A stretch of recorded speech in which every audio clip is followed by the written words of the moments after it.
নমস্কার বন্ধুরা, বাঙালি সেরা হিসেবে সবাইকে স্বাগত। আজকের কুমড়োর দুর্দান্ত একটা রেসিপি আপনাদের সাথে শেয়ার করতে চলেছি।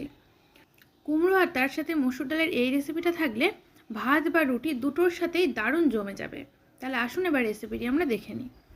এখানে দেখতেই পাচ্ছেন আমি এখানে এক টুকরোর মতো কুমড়ো নিয়ে নিয়েছি, আর কুমড়োর খোসা ছাড়িয়ে কুমড়োটাকে আগেই পরিষ্কার করে ধুয়ে রেখেছি। তো এবারে এই কুমড়োটাকে গ্রেট করে নিতে হবে। তো এখানে একটা গ্রেটার নিয়ে নিয়েছি, আর গ্রেটারের যে দিকটা দেখুন বড় টাইপের ছিদ্র আছে সেদিকটা দিয়েই কিন্তু এই কুমড়োটা গ্রেট করব। এতে করে কুমড়োটা একেবারে যে খুব বেশি মিহি হবে তা নয়, একটু যাতে গোটা গোটা থাকে।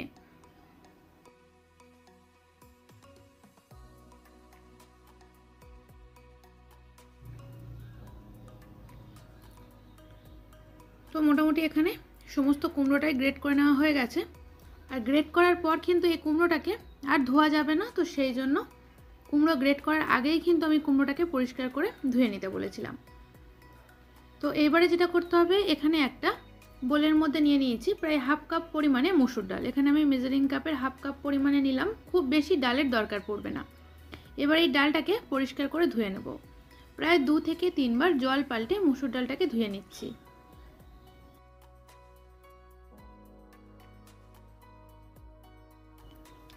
এরপর গ্যাস অন করে একটা কড়াই বসিয়ে কড়াইতে দিয়ে দিচ্ছি 1 টেবিল চামচ পরিমাণে সাদা তেল। এই রান্নাটা এখানে আমি সাদা তেল দিয়ে করছি, আপনারা চাইলে সর্ষের তেল দিয়েও করতে পারেন। তো এবার তেল ভালো মতো গরম হয়ে গেছে, এর মধ্যে দিয়ে দিলাম অল্প পরিমাণে কালো জিরে। তো কালো জিরে ফোড়নটাই দিলাম। দেওয়ার পর যখন একটু ভাজা ভাজা হয়ে যাবে, সুন্দর একটা ফ্লেভার বেরোতে শুরু করবে, তখন এখানে গ্রেট করে রাখা কুমড়োটা দিয়ে দিলাম। দিয়ে কুমড়োটাকে ভালো করে ভাজা ভাজা করে নিতে হবে, যাতে করে কাঁচা কুমড়োর কোনো গন্ধ না থাকে।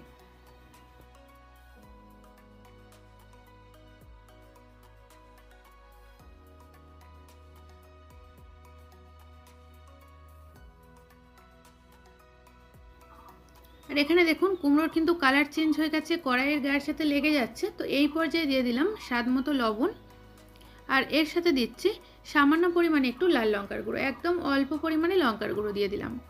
আর লবণটা এখানে কিন্তু আগে দিতে যাবেন না, কেননা লবণ দেওয়ার পর কিন্তু সবজি থেকে জল বেরোতে শুরু করে, তখন এই কুমড়োটা ভাজতে প্রবলেম হতে পারে। তো সেজন্য লবণটা প্রায় শেষ পর্যায়ে অ্যাড করতে হবে। তো লবণ আর লঙ্কার গুঁড়ো দেওয়ার পর আরও বেশ কিছুক্ষণ ভালো করে নেড়েচেড়ে মিশিয়ে নিচ্ছি। তো প্রায় মিনিট খানেকের মতো নেড়েচেড়ে ভেজে নিলাম, নিয়ে এবার এটাকে একটা অন্য পাত্রে করে তুলে রাখছি। তো এইবারে এই কড়াইতে দিয়ে দিলাম পরিমাণ মতো জল। জল দিয়ে এবার আমাদেরকে প্রথমে মসুর ডালটাকে সেদ্ধ করে নিতে হবে।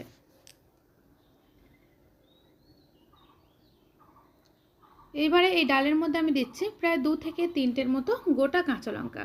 এই গোটা কাঁচা লঙ্কাটা দিলে সুন্দর একটা কিন্তু ফ্লেভার আসবে। এবারে ঢাকা চাপা দিয়ে ডালটাকে সেদ্ধ করে নিয়েছি।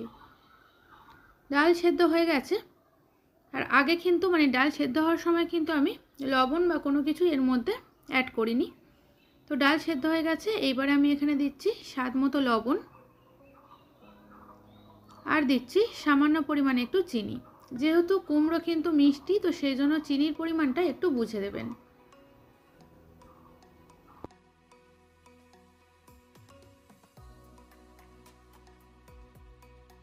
আর এখানে আমি যেহেতু ডালটা সেদ্ধ করে করছি, সেজন্য এখানে আমি আর হলুদের গুঁড়োটা দিলাম না। আর কুমড়ো কিন্তু যেহেতু হলুদ, সেই জন্য কালারটা অনেকটাই হলুদ হয়ে যাবে। তো আপনারা চাইলে সামান্য একটু হলুদের গুঁড়োও দিতে পারেন। তো এরপর এখানে আমি দিয়ে দিচ্ছি পরিমাণ মতো জল। তো খুব বেশি পরিমাণে জল দেবেন না, দেখুন এইভাবে কিন্তু ডালটা একটু ঘন হবে, তো সেই বুঝেই জলটা ব্যবহার করবেন। তো ডাল ফুটতে শুরু করেছে। এইবারে অন্যদিকে এখানে দেখুন আমি কয়েকটার মতো সয়াবিনকে সেদ্ধ করে নিয়েছি। তো সয়াবিনটাকে এইভাবে ছুরি দিয়ে 2 থেকে 3 টুকরো করে কেটে নিচ্ছি। আর খুব বেশি পরিমাণে সয়াবিন নয়, 10 থেকে 12টার মতো সয়াবিন বড়িকে সেদ্ধ করে নিয়েছিলাম। তো এগুলোকে ছুরি দিয়ে কেটে নিয়েছি।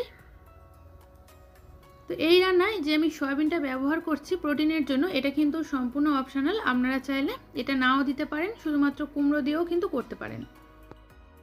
আবার ফের গ্যাস অন করে একটা পাত্রের মধ্যে দিয়ে দিলাম 1 চা চামচ পরিমাণে তেল। তেল গরম হয়ে গেছে, এবার এর মধ্যে এই সয়াবিনগুলোকে দিয়ে একটু ভেজে নিতে হবে। সয়াবিনগুলো একটু ভেজে নিলে কিন্তু এর স্বাদটা আরও বেশি ভালো লাগে। তো দেখুন ভাজতে ভাজতে সয়াবিনের কালারটা যখন চেঞ্জ হতে শুরু করবে, তখন গ্যাসের ফ্লেমটাকে বন্ধ করে দেব।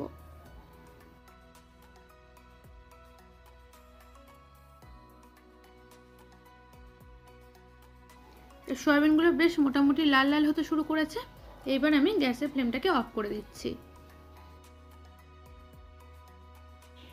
আর এইবারে দেখুন ডালটা কিছুক্ষণ ফুটিয়ে নেওয়ার পর এই ডালের মধ্যে ভেজে রাখা কুমড়ো দিয়ে দিলাম।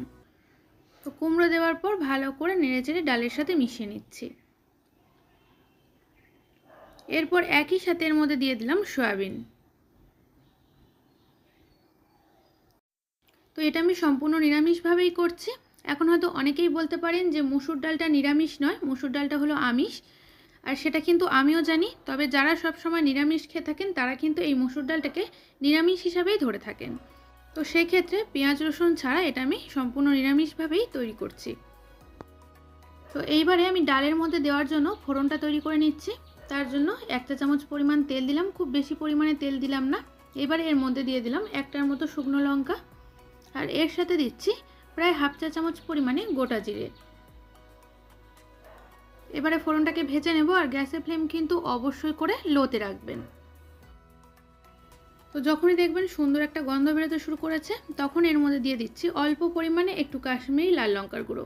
এটা দিলে কিন্তু কালারটা বেশ সুন্দর লাগে। তো এবার আমি গ্যাসের ফ্লেমটাকে অফ করে দিলাম, দিয়ে এইবারে এই ডালের মধ্যে এই ফোড়নটাকে দিয়ে দিলাম, দিয়ে এবারে ভালো করে নেড়েচেড়ে মিশিয়ে নেব। আর শেষে অবশ্যই লবণ আর মিষ্টিটা একটু চেক করে নেবেন, যদি প্রয়োজন হয় আপনাদের পছন্দ মতো অ্যাড করে দেবেন।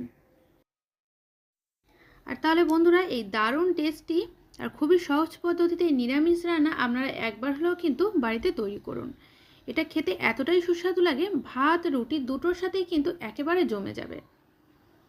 তাহলে বন্ধুরা এখানে আমাদের রান্না কিন্তু একেবারে তৈরি। এবার আমি গ্যাসের ফ্লেমটাকে অফ করে দেব। এবার এই দারুণ সুস্বাদু রেসিপি গরম গরম পরিবেশন করছি।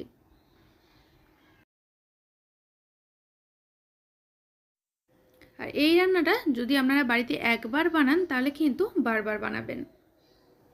ভীষণই সহজ একটা রান্না, আর তার পাশাপাশি কিন্তু দারুণ টেস্টিও বটে।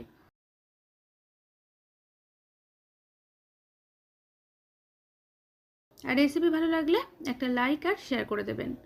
আর আমার থেকে নিত্য নতুন রেসিপি পেতে চ্যানেলটি সাবস্ক্রাইব করে পাশে থাকা বেল আইকনটি প্রেস করে দেবেন। তাহলে আমি যখনই আমার চ্যানেলে কোনো নতুন ভিডিও ছাড়ব তার আপডেট আপনাদের কাছে খুব সহজেই পৌঁছে যাবে। আজ তাহলে এই পর্যন্ত, আবারও দেখা হবে নতুন কোনো রেসিপির সাথে। সবাই ভালো থাকবেন, সুস্থ থাকবেন, ধন্যবাদ।